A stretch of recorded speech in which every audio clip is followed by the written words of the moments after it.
What's going on, guys? Welcome to episode 26 of Dispersing the Cloud. We are halfway done, and it's Saturday afternoon, so that's kind of on time for this podcast for this last week. So let me do a little recap of my week last week. I got to sit down with one of my buddies, Bryden, and we're planning a website design and a shoot for him coming up in his business. He does some insurance sales, so hopefully we can help out with his referral business. I got a project focusing on that. I had brainstorm with Dan Rios, and he's helping me with our publishing company that we're kind of starting and kind of developing some curriculum around the Josh and the Sock Army books to cover some statewide standards. As we go in, we do some reading. Obviously, my partner in that, Elizabeth Shar, she was involved in that brainstorm as well. I had an audition last week. I had started doing a networking meeting with my buddy Bryden. He brought me in. I got to meet some interesting people, and there might be some opportunities for some more projects in that kind of group. I had a breakfast meeting with my buddy Ian, and we started talking about, you guys already know that my soft launch on the EP is out, so you guys can check that out on iTunes, hashtag More Than Rules. But we started talking about future projects with recording and possibly doing some other stuff with him. And then I booked 2 production days for a couple weeks from now, and I also talked to another... Megan, what's going on? And I also talked to another group about potentially shooting the entire month of September. So that would be pretty awesome. And then we have a wedding today with Her Something Blue. So that's kind of my last week. Process for this week for me was to refocus on my finances. And the concept that I really was dealing with was diffusion. And so it's really just being around and keeping my finances on my mind all the time.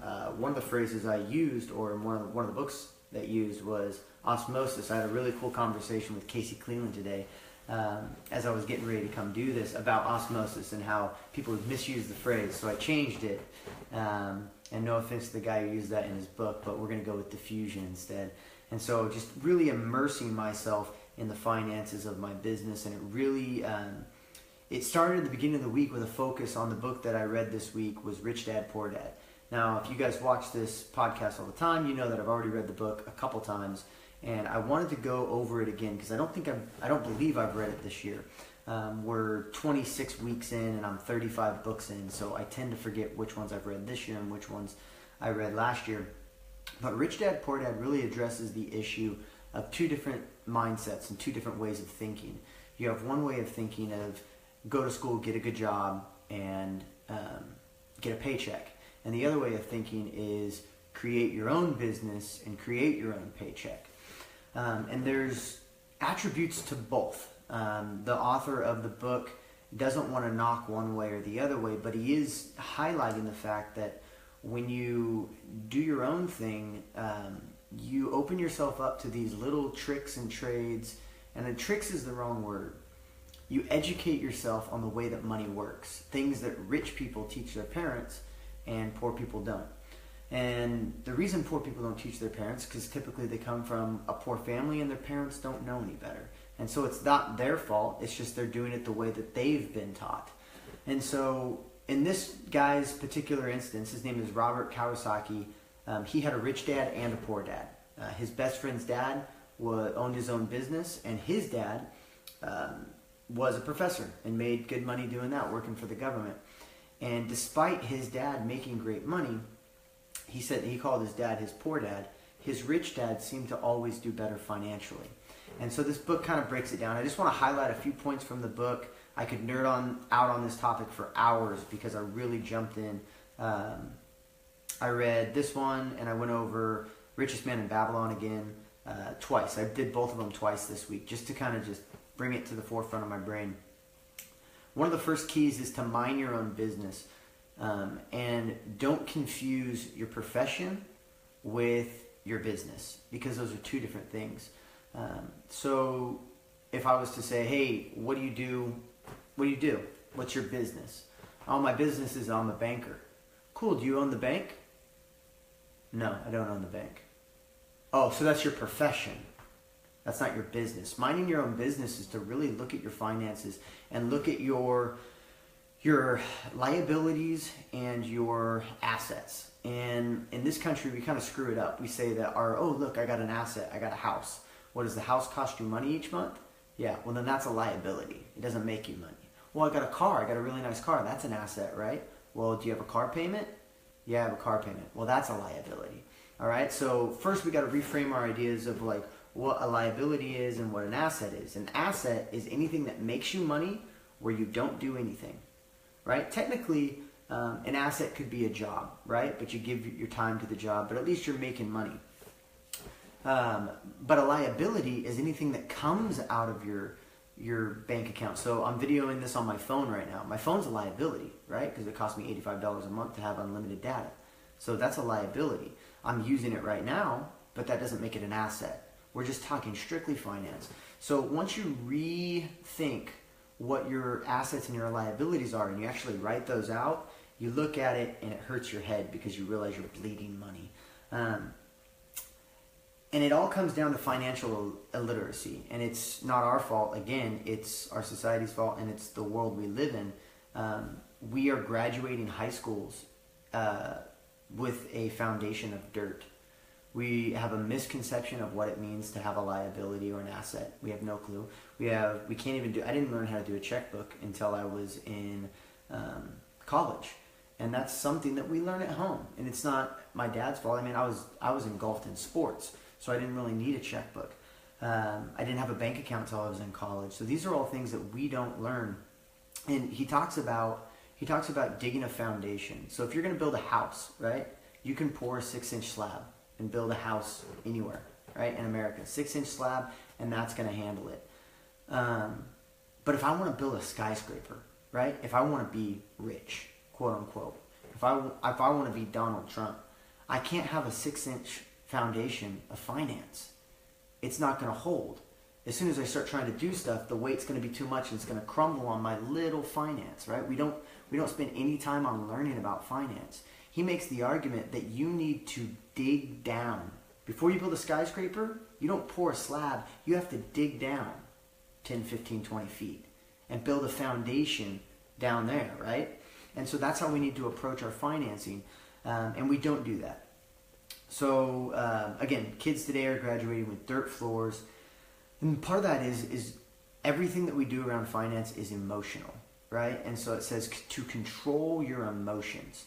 When anyone has ever had a job and your boss gets mad at you and you think you're going to lose your job, you get all fired up and you're like, I'm going to go tell him what's what, and I need a raise, and they don't pay me enough to do that. I've gone off like that. I've had people come up to me and like, yeah, you're too good for that job, and that job doesn't pay you enough, and right? We're emotional. And the reason that we're so emotional is because we've listened to the lie. Fear and desire have told us the biggest lie and the biggest trap of all time is that you need to work to make money. That's the biggest lie and the biggest trap that America teaches you. That's not what rich people teach their kids about money. I'm going to jump to Richest Man in Babylon, because that book, again, just talks about money, and I did go over that, but I've already reviewed it on these. But I want to touch base on it real quick with when you make money, when you have a bank account or you have a job and you're collecting a check, 10% of that money should go to the side just for investing. Nothing else, just for investing. You can't touch it, you can't pay bills with it, you can't do anything else with it. You can't spend it on yourself, buy an Xbox, you can't do anything. 10% of whatever you make should go to investing. This is something that rich people teach their kids, the wealthy teach their kids, and unfortunately I didn't learn that until 2 years ago when I read Rich Dad Poor Dad for the first time, and I started doing it, and my finances changed drastically.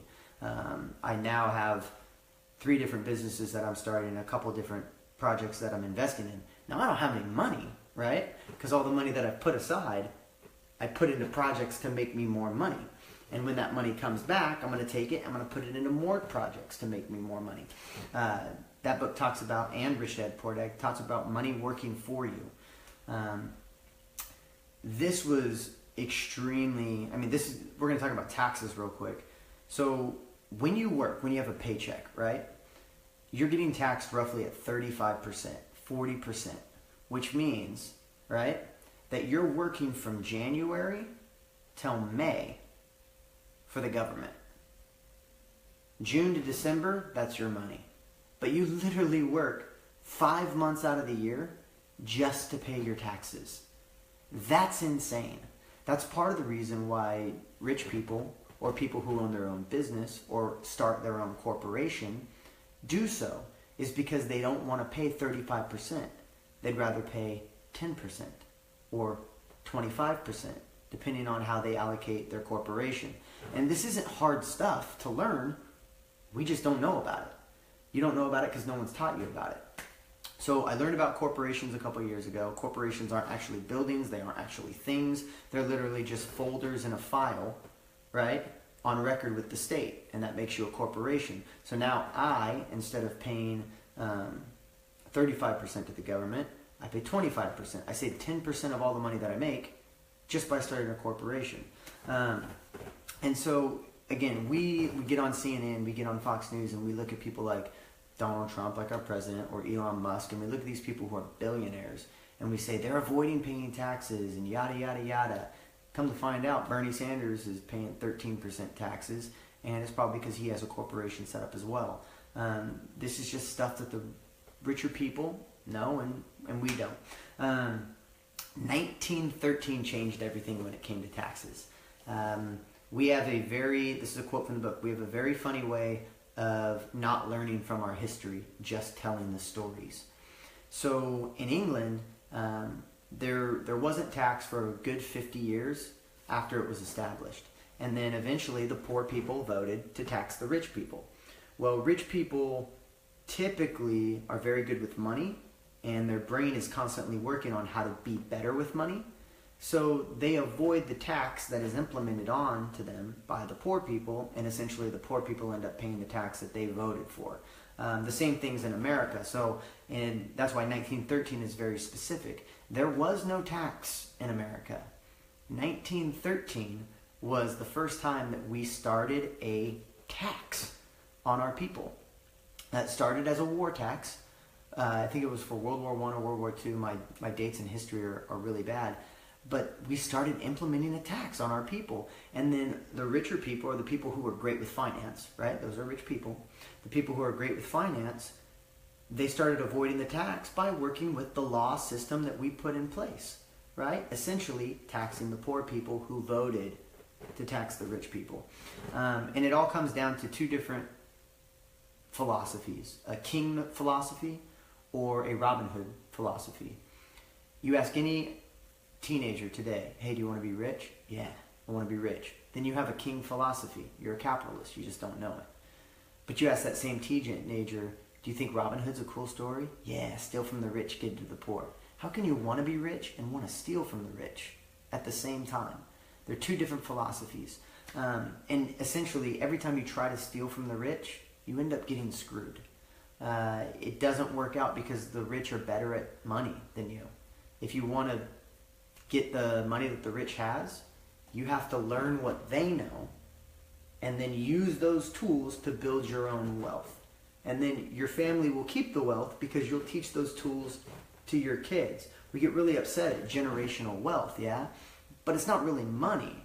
You're just teaching the principles of money to that person. If you give $20 million to a person who doesn't know anything about finance, they're not going to have $20 million in 5 years. We see it all the time with people who win the lottery. So you can't blame generational wealth on people. They're literally not giving their money to people who know nothing about money. They're teaching their kids how to use money. Then they give the kids the money. Then those kids continue those good practices with finance. And so I truly believe this stuff. I'm coming from a family that's not well off. There were times in our life where our family had good money, and then after 2008, we didn't have money, like a lot of people. So I never grew up having a lot of money. There was a time in my life where I had a job where I had a lot of money, but I didn't know how to keep that money, and I spent all of it, right? Because I didn't have good financial literacy. So it's really important to remember our history, to know that in 1913, that's when we started taxing people, and to know that a tax isn't normal for you to want to give. And so when you are, quote unquote, avoiding your taxes or using the tax code to help you pay less taxes, that's not something diabolical. You're actually reacting to something diabolical. The diabolical thing is the government trying to take some of your money. You should never trust an organization that rewards overspending. That's what we're talking about when we talk about government spending. If they don't spend enough money, right? Say they got a budget of $100, they spend $90, that means next year their budget's $90, not $100. So they reward overspending. If you spend $110, next year your budget probably should increase, right? Because we're spending more money than we have. It's not financially smart. And again, our politicians, it's not their fault. They are a product of our school system. They're not necessarily a product of wealth. They're a product of our school system. They're a product of education. But our education system doesn't teach you anything about finance. So we have people who are managing trillions of dollars with a 6-inch slab of financial literacy, which is our country's problem. I know this got very political, but this is the book, obviously. I'm regurgitating what's in the book. I happen to believe what's in this book. It's a lot of common sense stuff, so I'm definitely with it. And Megan, thanks for commenting. I appreciate it. Melissa, what's up? And so, Rich Dad, Poor Dad, this book has so much good stuff in it. This was another great quote from it. We're talking about having a job or actually starting your own company. A job stands for just over broke. Unfortunately, when we gain more money and we gain more income, our finances start to equal that income again. And it starts to equal that income, and we can never get ahead of that. And this goes back to the principle in Richest Man in Babylon. If you're taking 10% of your income and you're living on 90% of your income, right? Not above. Like if it means you can't have a cell phone, it means you can't have a cell phone. If you're doing that, then that 10% can be used to make investments that come back to you. And I'm not talking about long-term investments like 401ks and 6% and 3%. I'm talking about investments that return at 16, 25%. Riskier investments. That's what that 10% is for. Put into your 401k, put into your Roth IRA, do both of those. But if you're not taking risk, you're just going to be stuck wherever you are. This is a great one too. First, I'm going to tell you the concept of the wage gap real quick, and then I'm going to tell you this last thing, and then I'll move on. The concept of the wage gap is people who have money don't have a fear of investing. So they invest, so their money gets greater, right? Poor people are here, rich people are here, they're investing and they're growing. Poor people, or middle income, right, people, they're a little nervous to take risky investments like 16, 20% return, so they make 3% returns, right? And they gain just a little bit, and they're moving this fast. But these guys, they're taking risky investments, and their money's growing at 20%. Which is why our wage gap keeps getting bigger and bigger and bigger and bigger. And with inflation, right, and economics, these middle-class people, this is the best quote, these middle-class people are the poorest people in America. They just don't know it yet. They'll know in 50 years. 50 years from now, they'll know that they're the poorest people in America. They'll never catch unless they take the risks to do this stuff.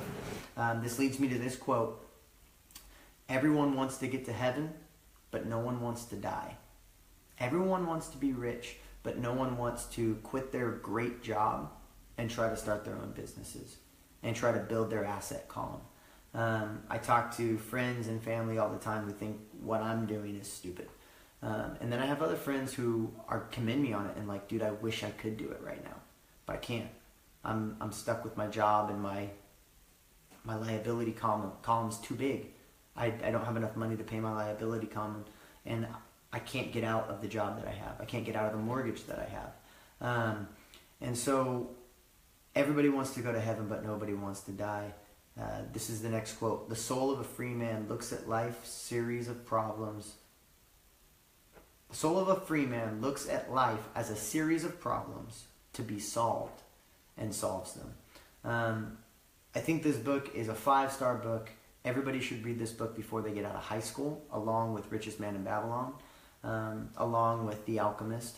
Those are the 3 must-reads from me for anyone who is 13 to 18. You should just read those 3 books over and over and over and over and over and over and over and over again.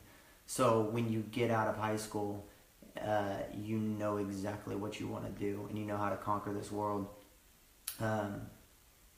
Go check the book out, Rich Dad, Poor Dad. I'm listening to it again right now, actually, before I start my next one. Ego is the Enemy by Ryan Holiday. That's my next book. Coming up next week, hanging out with Rakito, my nephew, and my brother Thomas. I'm going to head up to them, spend a few days with them, and then Wednesday, I got a coffee meeting with a potential partner in Sacramento for some more production stuff, which would be great. I have a Calvary First show in Stockton. We're going to be playing for their youth group and a couple other youth groups for the As You Are tour, so we're back on the road for that. Then I head to Southern California again to meet up with my buddy Jordan and my buddy CJ, kind of hang out. My buddy CJ just got engaged, so we're going to go say hi to him. And my friend Nick is getting married, so that's why we're heading down there. That's the main purpose. Excited for that. Word of inspiration today is control your emotions and don't let the greatest lie that the world has ever told you sink in. I'll talk to you guys soon. Make sure you follow me on Instagram, Twitter, and all that noise. Later.